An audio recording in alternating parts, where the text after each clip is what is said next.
Long years ago, we made a tryst with destiny.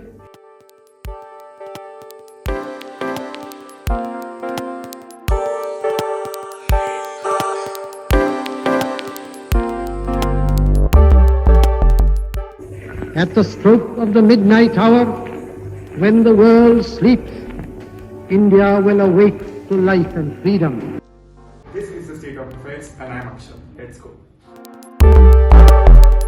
Politics is now seen as another war. Your democratic values and tolerance are giving way to insecurity, fear, jealousy, hatred. In India, money is the necessary and in some cases the sole qualification to get power. Power is a definite source of money.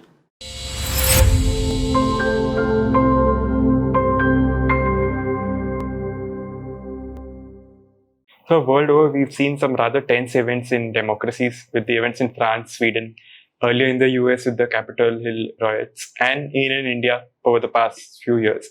So, in this world scenario, do you think the autocratic regimes of the world, such as China, will be looking at this with glee and saying that this gives us a chance to say that our model is probably better and it offers you a better quality of life? I think we have to recognize that in the post-Second World War era, two things happened. First, the power of the market economy and personal freedom in the name of democracy. The combination worked beautifully. And that's how in 1991 Soviet Union collapsed. Even earlier in 1989 the Berlin Wall collapsed. Eastern Europe was liberated. And people like Francis Fukuyama, they talked about the end of history because they believed human society has learned some wonderful lessons. They've reached a level of understanding which is now inviolable. That democratic rights and market economy together are the inevitable wave of the future. There is no escape from that. Anything else is bad. We all believed in that. But subsequently, it is clear that in some respects, democratic capitalism has been in some kind of a flux. Let me not say it's in crisis already. And in pockets, it's in crisis. Many scholars are discussing it and writing about it. For instance, Martin Wolf, the Financial Times editor earlier, he wrote a recent book called The Crisis in Democratic Capitalism. And I tend to agree with this broad framework. And it applies to a large extent to a country like India. He says if money has become the sole qualification or the main qualification to get power, necessary and main qualification to get power. Yeah. If power in turn begets money, then there's a crisis. Yeah. You take America, money is now a necessary qualification, if not the sole qualification to acquire power. But fortunately for Americans, power is not the qualification to make money. In India, money is the necessary and in some cases the sole qualification to get power. And power, while it's not the sole mechanism through which you make money, power is a definite source of money. Once you're in power, you can abuse power to make money without any impunity. Yeah. With impunity, without any consequences. Then there's a crisis. There's a crisis. So one is the political system, the way it operates. If money leads to power, power leads to money, then the legitimacy is seriously questioned and the efficiency is undermined. And India is definitely facing that crisis. The second is, if democratic system becomes so polarized, there is no elite consensus on fundamental goals. We will compete on who will manage and how better to manage rather than what are the fundamental goals. Right. That is what elite consensus is about. Then democratic competition works very well. If on fundamental goals we have serious disagreements, we polarize each other so much that we treat another point of view as one of enemy. It's no longer a healthy competition, but we are now enemies at war. Yeah. It may not be overt civil war with arms, but politics is now seen as another war. Then societies are in crisis. You are seeing that now in the United States. And some other countries. Yeah. There's a third kind of crisis which fuels one or two of these elements, particularly the second one. That is demographic crisis. For instance, In a country like America, the traditional whites who thought that they inherited the country and their ancestors built the country, it's their civilization, their culture, their values that built a society, now feel orphaned.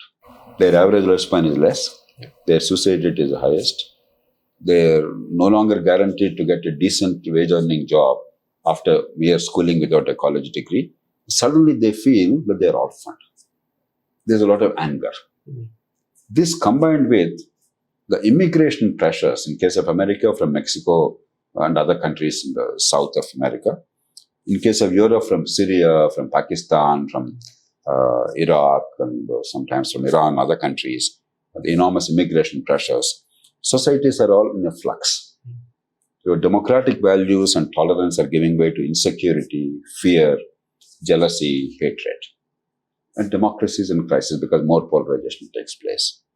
And finally, the democratic system is not generating instruments to give everybody an opportunity and hope.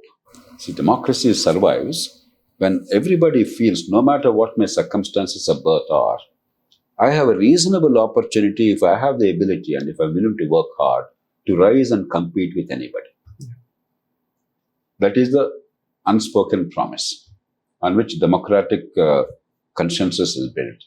If you merely have democracy namesake, vote and shout, but the opportunity for vertical mobility to transcend the circumstances of birth, to be able to actually make something of your life, if you feel the democratic state has not created those opportunities, then there will be too many disenchanted people. Democracy becomes very superficial. That is the fourth element of crisis. In varying degrees, you're seeing all these four in some form or the other. And perhaps even that would have been okay if the traditional non-democratic socialist regimes, they failed to deliver.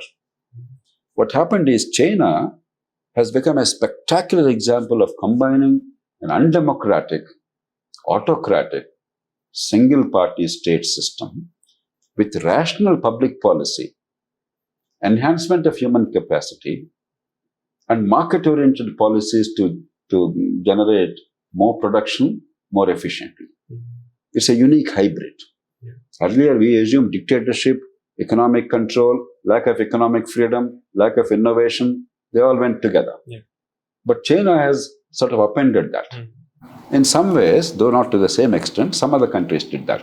At one stage of their history, Taiwan, early stages, not now, South Korea, even Singapore, some people would argue. So basically, the semi-authoritarian regimes, while they underplayed the importance of democratic freedoms and the universal franchise and the vote, they actually embraced the lessons of history in terms of providing education and healthcare of quality to everybody, building infrastructure, and creating market competition and opportunity to actually create wealth. Now, suddenly those countries don't have the disadvantages of the democracies. You don't have to build a consensus.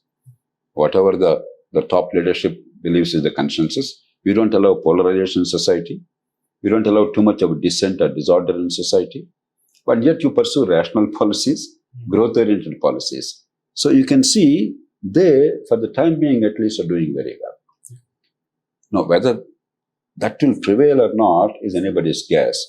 My own belief is it will not prevail because it depends too much on certain factors. China's rise is because of Deng Xiaoping's genius and Chinese system's adaptability. Deng Xiaoping, while he was an autocratic leader not elected democratically by all the people, he represented the elite consensus in the country. And there was an unspoken compact that he will improve the lives of people, enhance liberty more and more, and ensure quality of economic growth. And therefore, even if you don't have the full-fledged democratic liberties of the West, it's a good bargain. He could convince the people. Therefore, it was not really a tyrannical regime, while it was not a democratic regime. But Xi Jinping is showing signs of a bit more tyranny, not extreme, but he's deviated from that path. Whether this kind of a stress, the system can withstand and generate the same growth impulse as before and enhance legitimacy, We have to wait and see. Similarly, if democracies figure out a way of reconciling their differences, dealing with the insecurities on account of demographic change and other things, probably things could become better. So I believe ultimately, in some form or other, democratic management is necessary for long-term sustainable growth. And China, for instance, embraced many democratic elements. Just because China doesn't have the vote doesn't mean China is entirely undemocratic. They have very strong local governments. That is a democratization. India is actually far more centralized than China. So while we have universal franchise and freedom to do whatever we like or speak whatever we like, in reality, we don't have the opportunity to grow vertically. Yeah. And we don't have the decision-making power locally. So in that respect, giving quality education and healthcare, particularly education, building infrastructure and therefore access to public amenities to everybody at a reasonably low cost, and decentralizing power are tremendous democratizing elements. Therefore, a general discourse on democracy and its crisis must take into account the elements of democracy instead of overly focusing only on universal franchise and freedom of speech. Yeah. The problem with many Western societies is we equate democracy with universal franchise and election and freedom of speech. There's so much more to democracy. Yeah. Self-governance genuinely at the local level with empowerment, rule of law, the state delivering its part of the duty to give people an opportunity to grow vertically, and high degree of decentralization of power with accountability. These are as much important elements of democracy as universal franchise and freedom of speech. So do you think for democracies to find answers to these events, it's just a matter of going deeper within the democratic system and the answers lie there? Or do you think they have to look elsewhere as well? I believe so. I believe the true answers to the challenges of democracy are more democracy and better democracy, not giving up on democracy. Because the danger of giving up on democracy is relying on one leader. Now, theoretically, you could argue that a wise philosopher who is a leader is the best form of government. That's what, in a way, Plato argued in the Republic. If philosophers are kings and kings are philosophers, then everything will already, there's no need for laws. But Plato himself recognized later that a philosopher is unlikely to become a king, because a true philosopher does not really want power or control. And a true philosopher will not be allowed to rise to the top. But if a philosopher does become a king by accident, power has a way of corrupting your soul. It's very difficult to remain a true philosopher while being in power. And even if the philosopher retains that moral rectitude, a philosopher ultimately must get the willing consent of the people. Even in a dictatorship, you cannot simply crush everybody. The vast majority must broadly agree with you and they must be willing to comply with your demands and your commands. And if they are not willing to do that, you cannot really deliver. And therefore, he realized we require a system of laws. We can't really depend on a philosopher. And even the history of the world shows us that while there may be a Lee Kuan Yew and a Deng Xiaoping who has these philosopher kings actually made a huge difference to their societies. For every such good philosopher king, you can show 100 failed dictators who destroyed their societies. Therefore, on balance, it's always safer to have a mature democracy with institutional safeguards and elite consensus rather than depending on one philosopher king becoming a dictator and serving us well. Thank you, sir. This has been very insightful. I am Akshat and this is the State of Affairs.